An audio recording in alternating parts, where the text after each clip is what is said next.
అనుగ్రహించండి ప్రభువా. మేమందరము అయోగ్యులము, పాపులమై మేమున్నాం. మీ సిలువలో చూసి నడవడానికి, మీ సిలువలో చూసి నేర్చుకోవడానికి, మీ సిలువలో చూసి ఎల్లవేళ జీవించడానికి నీవు నిన్ను కొట్టు చెప్పినటువంటి వారిని ఎంత మాత్రము ప్రేమించారో మేము సువార్తలు మేము చదివి విన్నాము. ప్రియమైన దేవుని బిడ్డలారా, ప్రార్థించండి. ఒక్క నిమిషము మనం ప్రార్థిస్తూ ఉండగా మనల్ని బాధ పెట్టిన వారందరి ముఖాలను ఒకసారి మనం గుర్తు చేద్దాం. మనల్ని బాధపడిన వారందరినీ, సాధ్యమైన వారందరినీ మనం గుర్తు చేద్దాం. మనము బాధపడినటువంటి వారిని కూడా మనం గుర్తు చేద్దాం. అందరి ముఖాలను, భవిష్య తల్లిని కావచ్చు, తండ్రిని కావచ్చు, సోదరిని కావచ్చు, పిల్లలను కావచ్చు, బిడ్డలను కావచ్చు, ఇరుగు పొరుగు వారిని కావచ్చు, లేకపోతే నాకున్నటువంటి పెద్ద ఎవరైనా సరే వారందరి ముఖాలను మనం ఒకసారి మనము మన హృదయంలోనికి, మన మనసులోనికి మనం తీసుకుని వస్తాం. వారి యొక్క కాలు మీద పడి మనము క్షమాపణ అడుగుతాం. నేను తెలిసి తెలియక నేను నిన్ను బాధ పెట్టాను, నన్ను క్షమించండి. అదేవిధంగా నువ్వు నాకు ద్రోహం చేసినందుకు నేను ఏమాత్రము నీ మీద నేను నిందను మోపడలేదు. యేసుక్రీస్తుని పరిశుద్ధ నామములో నేను క్షమిస్తున్నాను. ప్రార్థించండి.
పరిశుద్ధ అమ్మతో కలిసి ప్రార్థన చేస్తున్న శిష్యుల మీదకి పరిశుద్ధాత్మ దేవుడు భక్తి జ్వాలల వల్ల దిగి వచ్చి భయభక్తులు అడుగుతున్నటువంటి వారి జీవితాలని ధైర్యంతో నింపినటువంటి అదే పరిశుద్ధాత్మ దేవుడు మన జీవితంలో ఎదురవుతున్నటువంటి రోగము ముందు, కష్టాల ముందు, బాధల ముందు, అనారోగ్యం ముందు, కన్నీళ్ళ ముందు, మన జీవితంలో వెంటాడుతున్నటువంటి శాపము ముందు భయముతో అడుగుతున్నప్పుడు పరిశుద్ధాత్మ దేవుని అభిషేకం ద్వారా మన జీవితంలో ధైర్యంతో నింపాలని సాహసంతో దేవుని నీవు ప్రార్థించుకున్న వాడుగా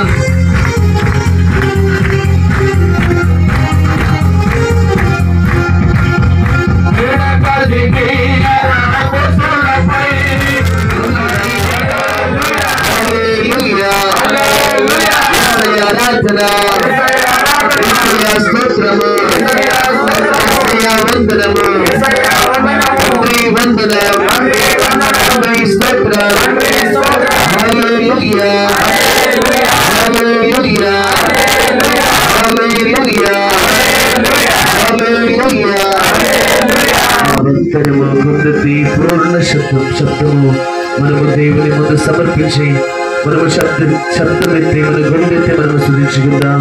యేసువా వందనం, యేసువా స్తోత్రం.